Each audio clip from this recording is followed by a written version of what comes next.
आज हम एक बहुत ही जबरदस्त सफर पर निकलने वाले हैं। हम सब मिलकर पृथ्वी के 4.5 अरब साल के इतिहास को जानेंगे। ये कहानी है आग, बर्फ और जिंदगी की। एक ऐसी कहानी जो हमारे पैरों के ठीक नीचे दबी हुई है। जरा एक पल के लिए इस बात पर गौर कीजिए, जिस जगह पर इस वक्त हम हैं, वो जगह कभी 8,500 डिग्री की धधकती भट्टी हुआ करती थी। और यही जगह लाखों सालों तक बर्फ की मोटी चादर के नीचे भी दबी थी। ये कोई कल्पना नहीं, बल्कि हमारे ग्रह की हैरान कर देने वाली हकीकत है। ये हमें बताता है कि वक्त कितना विशाल है और हमारी दुनिया कितने बड़े बदलावों से गुजरी है। तो सवाल ये है कि ये जबरदस्त कहानी शुरू कहाँ से हुई। चलिए इसके पहले अध्याय में चलते हैं, पृथ्वी का जन्म, जो आग और भयंकर टकरावों के बीच हुआ था। तो हुआ यूं कि सब कुछ एक तारे के जबरदस्त धमाके से शुरू हुआ, जिसने धूल और गैस का एक बहुत बड़ा बादल बनाया। फिर गुरुत्वाकर्षण ने अपना काम किया और इस बादल के बीच में हाइड्रोजन और हीलियम को खींचकर हमारे सूरज को जन्म दिया। जो बाकी मलबा बचा था वो करोड़ों सालों तक आपस में टकराता रहा, जुड़ता रहा, और इसी से बने हमारे ग्रह, जिनमें हमारी शुरुआती पिघली हुई पृथ्वी भी थी। और फिर एक महाटकराव हुआ। थिया नाम का एक ग्रह, जो करीब करीब मंगल के आकार का था, हमारी पृथ्वी से टकरा गया, और इसी टक्कर से जो मलबा अंतरिक्ष में फैला, उसी से हमारा चांद बना।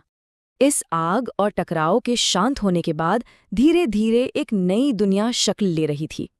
अब देखते हैं कि इस शांत होती दुनिया में जिंदगी की पहली नन्ही सी चिंगारी आखिर कैसे जली। लाखों सालों तक हमारी पृथ्वी पर एस्ट्रॉइड्स यानी क्षुद्र ग्रहों की बारिश होती रही। लेकिन ये सिर्फ तबाही नहीं ला रहे थे, नहीं, ये तो असल में अपने साथ जिंदगी के बीज लेकर आ रहे थे। इन्हीं से हमें पानी मिला, नमक मिला और जरूरी खनिज मिले, यानी जिंदगी के लिए जो भी चाहिए था वो सब कुछ। हमारे महासागर असल में इसी ब्रह्मांडीय बारिश की देन है। तो पृथ्वी पर पहली जिंदगी कैसी दिखती थी? ये कोई बड़े जानवर नहीं थे, नहीं, ये थे माइक्रोब्स यानी सूक्ष्म जीव, इतने छोटे कि उन्हें देखा भी नहीं जा सकता था। ये साधारण से जीव समंदर की गहराइयों में ज्वालामुखियों के पास पनपे, जहां पानी रसायनों से भरा हुआ था। यही हमारे सबसे पुराने पूर्वज थे। पर यहाँ एक अजीब बात हुई, जिंदगी ने ही जिंदगी को लगभग खत्म कर दिया। ये कैसे हुआ? चलिए जानते हैं उस दौर के बारे में जब हमारी पूरी की पूरी पृथ्वी एक बर्फ का गोला बन गई थी। हुआ ये कि करीब 2.5 अरब साल पहले एक नए तरह का सूक्ष्म जीव आया। इसने सूरज की रोशनी को ऊर्जा में बदलना सीख लिया, और इस प्रक्रिया में उसने एक बेकार की गैस छोड़ी, एक वेस्ट प्रोडक्ट। वो गैस थी ऑक्सीजन। उसे क्या पता था कि यही गैस इस ग्रह की कहानी हमेशा के लिए बदलने वाली थी। इस नई ऑक्सीजन ने हमारे वायुमंडल को पूरी तरह से बदल डाला। देखिए, पहले हमारे वायुमंडल में मीथेन गैस भरी थी, जो एक गर्म कंबल की तरह काम करती थी और गर्मी को रोक कर रखती थी। लेकिन जब ऑक्सीजन आई तो उसने मीथेन के साथ मिलकर उसे खत्म कर दिया, मतलब वो गर्म कंबल हट गया। और इसका नतीजा? एक वैश्विक तबाही। इस बदलाव ने पृथ्वी को एक गहरे हिमयुग में धकेल दिया। इसे वैज्ञानिक स्नोबॉल अर्थ कहते हैं। कल्पना कीजिए, लाखों सालों तक हमारी पृथ्वी अंतरिक्ष में तैरती हुई बर्फ की एक विशाल सफेद गेंद जैसी थी। चलिए अब कहानी में एक लंबी छलांग लगाते हैं। बर्फ पिघली और जिंदगी ने फिर से एक नया रास्ता खोजा। एक नया युग शुरू हुआ, जिसमें बड़े और अलग अलग तरह के जीव आए, और इस युग के राजा थे इस ग्रह के सबसे मशहूर जीव, डायनासोर्स। ये सब रातों रात नहीं हुआ। करीब 450 करोड़ साल पहले काई जैसे छोटे छोटे पौधों ने पहली बार जमीन पर उगना शुरू किया। फिर करीब 10 करोड़ साल बाद जमीन पर 100 फुट ऊंचे पेड़ों के घने जंगल खड़े हो गए। और फिर 25 करोड़ साल पहले दुनिया के सारे महाद्वीप एक साथ जुड़ गए, जिसे हम पैंजिया कहते हैं। इसी सुपर कॉन्टिनेंट पर पहले डायनासोर ने जन्म लिया। और जब 20 करोड़ साल पहले पैंजिया टूटने लगा तो डायनासोर पूरी दुनिया में फैल गए और इस ग्रह पर राज करने लगे। लेकिन उनका राज हमेशा के लिए नहीं था।